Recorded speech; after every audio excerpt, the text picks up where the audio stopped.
দেখুন, আন্দোলন করার অধিকার সবার আছে, তো জুনিয়র ডাক্তারদেরও আন্দোলন করার অধিকার আছে।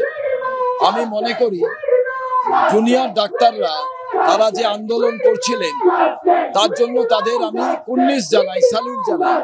তারা যদি আন্দোলন না করতেন তাহলে পশ্চিম বাংলার হেলথ ডিপার্টমেন্টের কালো দিকটা মানুষ জানতে পারত।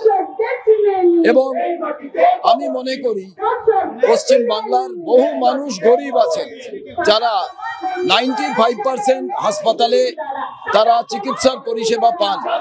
সেই মানুষেরা যাতে চিকিৎসা থেকে বঞ্চিত না হয়, আন্দোলন যেমন একটা অধিকার, তেমন চিকিৎসা পরিষেবাটা দেওয়াও ডাক্তার বাবুদের একটা নৈতিক দায়িত্ব। তারা নিশ্চিতভাবে যে আন্দোলনটা তারা করছেন তার কারণ রুগীরা কষ্ট পাক, তারই বিরুদ্ধেই কিন্তু এই আন্দোলন। কারণ জাল ওষুধ, যার জন্য রুগীর যন্ত্রণা উপশম হচ্ছে না, যন্ত্রণায় রুগীরা যখন কাতরাচ্ছে তখন বাড়ির লোকেরা ভাবছেন কি হচ্ছে, কিন্তু দেখা গেল জাল ওষুধের কারণে রুগীর যন্ত্রণা কমছে না।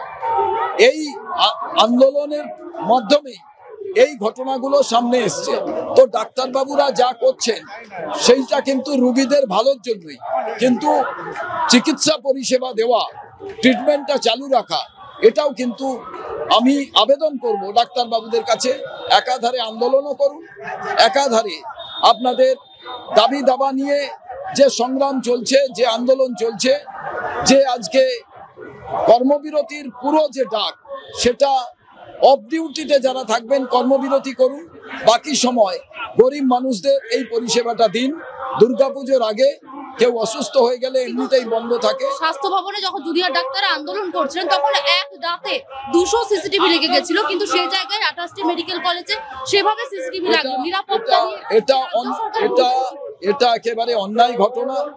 ডাক্তারবাবুরা নিজেরাই যদি সুরক্ষিত না থাকেন তাহলে কোনোভাবেই তারা যন্ত্রণা কাতর যে রুগী, তারা যন্ত্রণা লাঘব করবেন কি করে?